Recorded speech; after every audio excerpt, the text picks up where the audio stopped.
Com esta prece, nós damos início ao nosso tema dessa noite, né? Que eu coloquei lá, se somos imperfeitos, né? Será que nós temos condições de ajudar alguém? Podemos servir ao próximo quando nós ainda estamos lutando com nossas próprias imperfeições? Ou nós devemos esperar estar completamente transformado para poder estendermos as mãos? Porque às vezes nós pensamos, eu ainda não sou bom o suficiente, preciso resolver minha vida primeiro. Quando eu for mais equilibrada, mais paciente, mais espiritualizada, então eu vou poder ajudar. Mas sem perceber, eu vou estar adiando o bem. Nós não precisamos ser espíritos perfeitos para servirmos. Só precisamos ter disposição. E isso não significa que vamos estar ignorando as nossas sombras. Não vamos ficar aqui fingindo santidade, querer justificar nossos erros. Isso significa que nós compreendemos que Deus não espera criaturas acabadas, não espera a perfeição para poder realizar a sua obra de amor. Ele trabalha conosco, porque nós somos os aprendizes do caminho. Agora, nessa caminhada, somos todos aprendizes. Vamos imaginar um viajante subindo uma montanha. Ele ainda não chegou lá no topo da montanha. Ele ainda tropeça, ele ainda fica cansado, sente medo e carrega peso nos ombros. Mas quando ele olha para trás e vê outro viajante em um trecho mais difícil, ele lhe estende a mão. Esse auxílio não vai exigir que ele já tenha alcançado lá o cume da montanha. Só exige que ele tenha caminhado um pouco mais, né? Naquele determinado instante. E assim nós somos nós. Nós não somos mestres da paciência, mas nós já aprendemos um pouco sobre tolerância. Talvez nós ainda soframos com orgulho, mas nós já sabemos o valor do perdão. Talvez ainda choremos nossas dores, mas nós já adquirimos experiências suficientes para que a gente possa acolher outra dor. E é exatamente aí que nasce a possibilidade da caridade. E a doutrina espírita nos ensina que o trabalho no bem é um dos remédios mais eficazes para nossas próprias aflições. Existem muitas pessoas nos centros espíritas que estão enfrentando dores profundas, mas elas encontram a força necessária para poder seguir em frente, auxiliando ao próximo. Juliene mesmo, ela está passando um momento muito difícil. poderia ficar em casa ruminando a dor. Mas ela preferiu tirar o foco do seu próprio sofrimento e o direcionar para algo produtivo e externo, fazendo a caridade. E o que o Evangelho afirma? Que fora da caridade não existe salvação. Ele não afirma que é fora da perfeição não há salvação. Não, é fora da caridade. Quando nós ajudamos ao próximo, quando nós estudamos os ensinamentos evangélicos, nós nos transformamos intimamente, compreendemos melhor o sentido da nossa própria dor e alcançamos a verdadeira felicidade. Então, a porta do crescimento espiritual é a caridade. E a caridade não é apenas esmola material. Caridade é bondade, é escutarmos o outro, é compreendermos, é silenciarmos diante das ofensas, é orarmos. A caridade é uma presença amiga, é uma orientação prudente, é não desenvolvermos o mal com outro mal. Quantas vezes nós pensamos que nós não temos nada a oferecer, só que Deus nos concedeu justamente aquilo que nós necessitamos ou que alguém necessita naquele momento. Às vezes, é um coração cansado, que apenas está precisando de atenção. Conta-se que uma certa senhora frequentava uma casa espírita há muitos anos. Ela não era expositora, ela não escrevia livros, ela não possuía grande instrução. E quando ela observava os trabalhadores da instituição, ela se sentia pequena e pensava: eu não faço nada importante. Um dia, uma jovem chegou ao centro profundamente abatida. Ela havia perdido a vontade de viver. Sentia-se abandonada e sem direção. E enquanto ela aguardava o atendimento, aquela senhora percebeu-lhe as lágrimas e apenas sentou-se ao seu lado.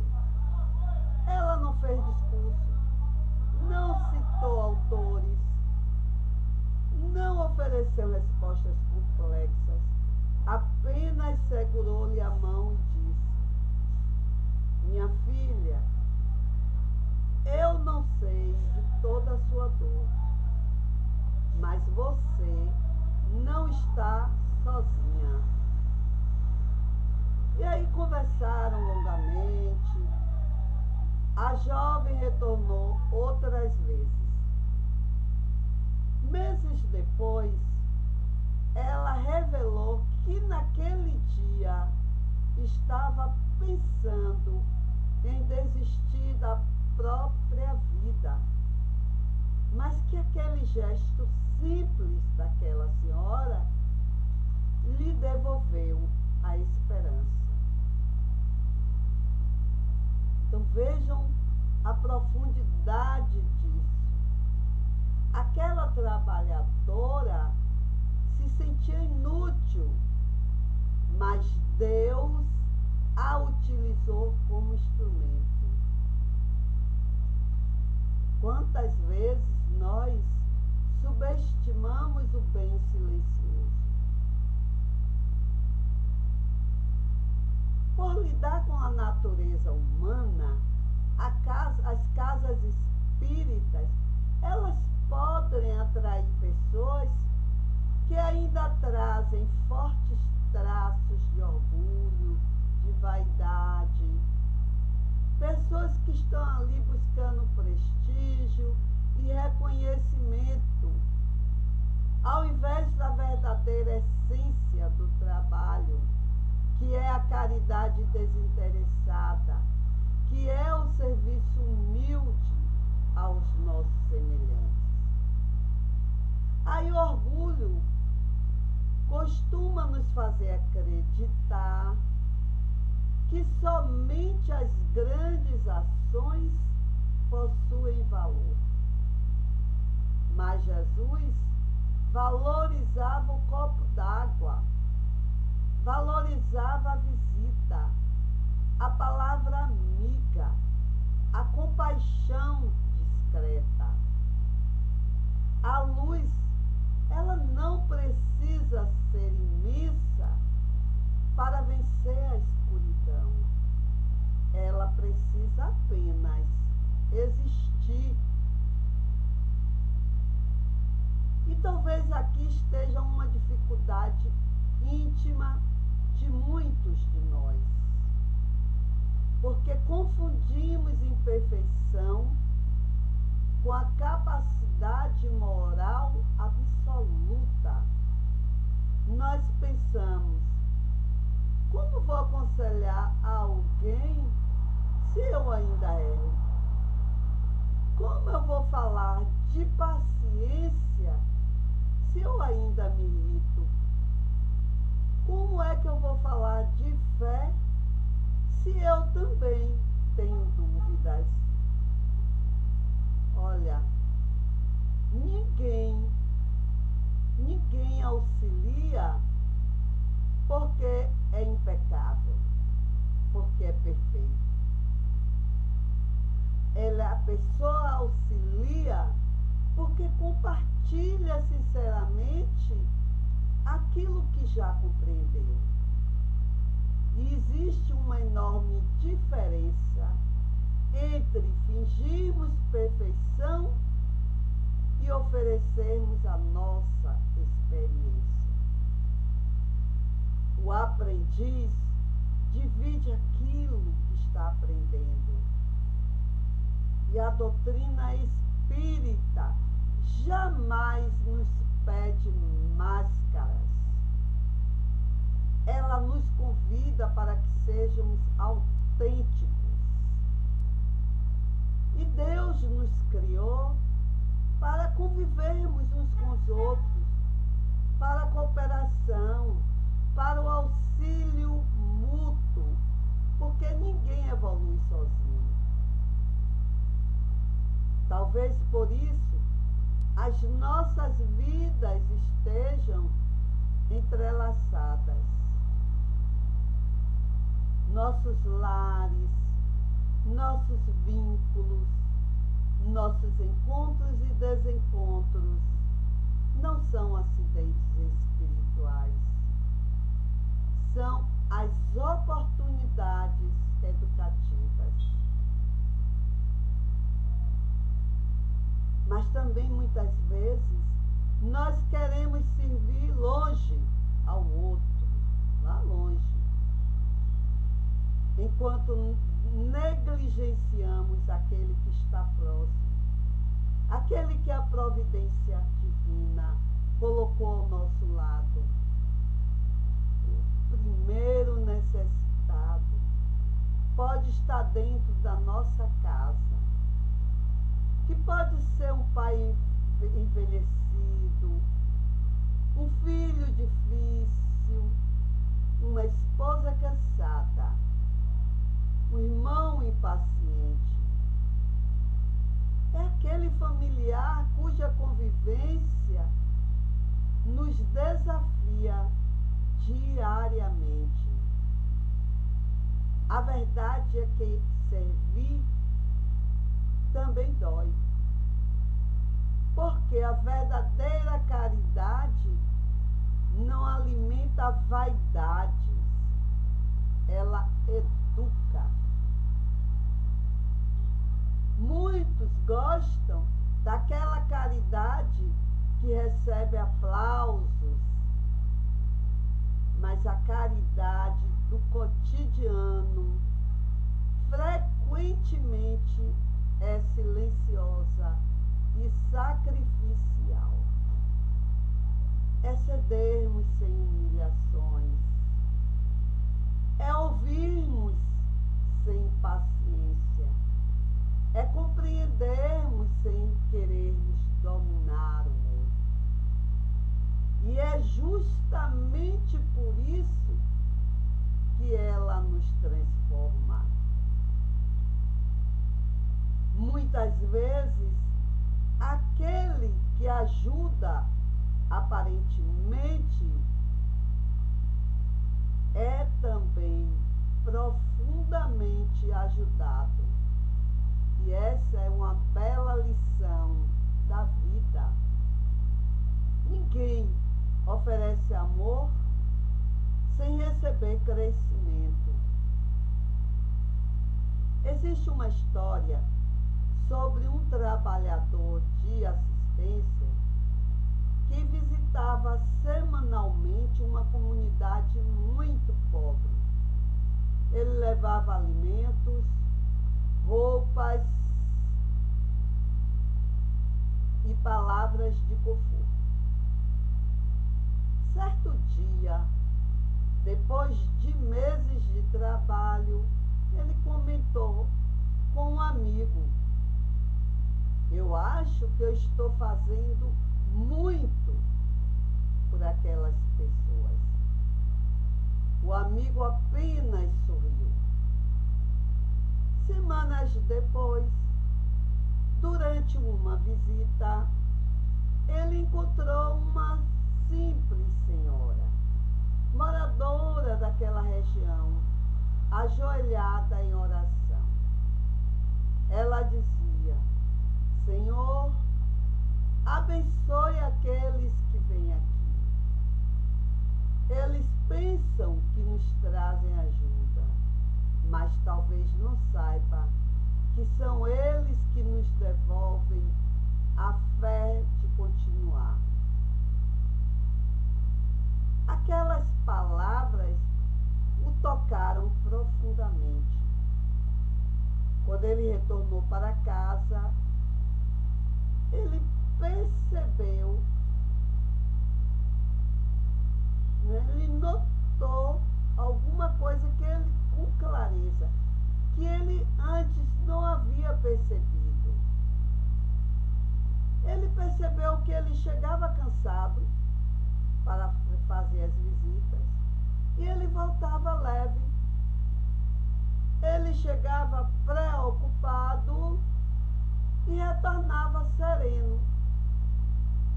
Ele levava alimentos, mas recebia esperança. Então, ele percebeu que ele não era apenas um doador, ele era também beneficiário. E é assim conosco também. Quantas vezes nós saímos de uma tarefa de caridade emocionalmente melhores do que quando nós entramos? Marilene, ela também está passando por um momento difícil. E muitas vezes chega ao centro com muitas dores. Mas como ela mesma diz, ela se entrega, ela ora aos bons espíritos para que afaste a sua energia, seja ela de sofrimento, do que for, para que ela possa fazer a caridade da melhor forma possível. E quantas vezes, quando ela sai do centro, relata que está sem dores. Chega com dores e sai sem dores. Quantas vezes, após visitarmos uma pessoa enferma, nós percebemos que nossas reclamações diminuem.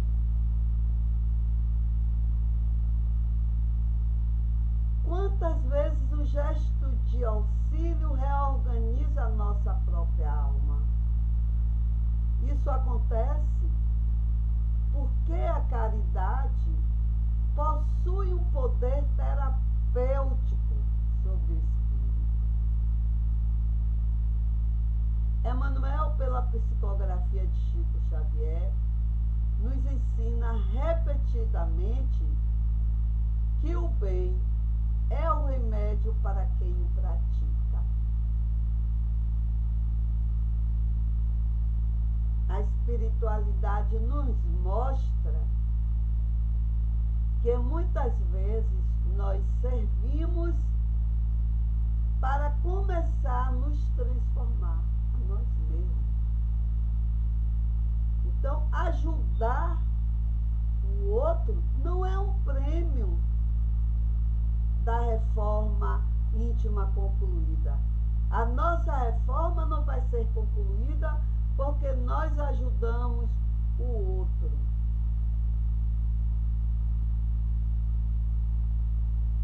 Então, esse é um instrumento da nossa própria reforma íntima. Por exemplo, alguém que luta contra o egoísmo. Ela não vai vencer o egoísmo apenas se estudar esse tema. Para que ela vença o egoísmo, ela precisa repartir. A partir do momento que ela está repartindo, o egoísmo vai se enfraquecendo. Quando nós dividimos, ou quando nós doamos algo, seja o conhecimento que for, né? Nós estamos enviando ao nosso cérebro um sinal claro de que nós possuímos recursos suficientes e que os outros que estão ao nosso redor também são importantes. Bem, a nossa paciência, ela cresce quando nós convivemos com o outro. A humildade, ela cresce quando nós cooperamos com o outro. A indulgência cresce, aumenta, quando nós compreendemos o outro. Não é só porque vamos estudar que precisamos ser pacientes, humildes, indulgentes, não. Nós precisamos praticar. As virtudes, elas não florescem apenas na teoria. Elas precisam ser exercitadas, semelhante ao músculo que se fortalece pelo uso. Ninguém vai desenvolver misericórdia vivendo apenas para si. Isso é egoísmo. Jesus, ele não aguardava as criaturas impecáveis. Sabemos que o estudo realmente ilumina, mas Jesus chamou pescadores simples, homens ainda inseguros, pessoas com conflitos, com limitações, e ele os ensinou. Entre os discípulos Havia impulsividade, havia medo, orgulho, incompreensão, mas nem por isso eles foram descartados. Eles foram educados. Deus vê potencial onde nós enxergamos apenas insuficiência. Nós não somos a soma definitiva dos nossos defeitos, não. Nós somos espíritos em desenvolvimento. Cada erro se transforma em uma oportunidade de crescimento e não em um rótulo definitivo sobre quem nós somos.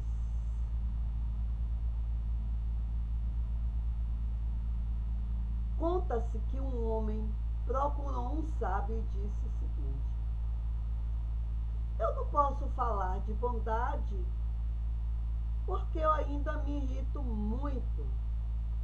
Aí o sábio perguntou a ele o seguinte: quando você caminha com uma lanterna durante a noite, ela ilumina a estrada inteira? Ele respondeu: não, apenas alguns metros. E o sábio disse: e ainda assim, você consegue chegar ao seu destino? O homem refletiu e respondeu: sim. O sábio então concluiu: assim também é a sua luz interior. Ela talvez ainda não ilumine toda a caminhada, mas ela pode clarear o próximo passo de alguém. Muitas vezes nós esperamos possuir um sol, enquanto que Deus nos pede apenas uma pequena chama. Nossas dores se transformam em ferramentas de auxílio. Aquele que sofreu o abandono vai compreender melhor a solidão. Aquele que atravessou dificuldades financeiras consegue entender a angústia da escassez. Aquele que lutou contra os vícios ou desequilíbrios conhecem as armadilhas do desânimo. Eu não estou aqui querendo glorificar o sofrimento. Isso mostra que Deus pode transformar feridas em instrumentos de compaixão. Quantas mães que perderam filhos e que passaram depois a amparar outras mães enlutadas. Quando Cazuza morreu vítima de AIDS, sua genitora transformou a sua dor em ação. Ela fundou a Sociedade Viva Cazuza, focada inicialmente no tratamento de crianças e jovens soropositivos. Essa instituição, ela se tornou uma referência nacional, ajudando indiretamente várias famílias e mães que enfrentaram a mesma doença e o preconceito. Quantas pessoas que enfrentaram enfermidades diversas desenvolveram extraordinária capacidade de consolar. Vimos o exemplo de Valdirene. Com o diagnóstico recebido, ela procurou trabalhar estudando a doutrina e esclarecendo naquilo que ela está aprendendo, através de um processo de ressignificação da dor, através do altruísmo e da fé que ela vai desenvolvendo a cada dia com os estudos. Ao canalizar a energia desse diagnóstico recebido para o serviço ao próximo, ela conseguiu transformar seu próprio sofrimento em um propósito de vida. Aí ela encontrou alívio e conforto espiritual, quando ela percebe que ela pode amenizar as dores do outro, levando esse conhecimento. E quando ela se coloca como exemplo, não significa que ela se sente perfeita, não. Significa que a cada lição que ela vai aprendendo, ela vai repassando ao outro, para que esse outro também possa ressignificar a sua dor. As experiências dolorosas, quando são bem trabalhadas, deixam de ser uma prisão e se tornam pontes. Sejamos pontes na vida do outro. Aqui eu encerro essa fala. Quem quiser complementar, esteja às ordens.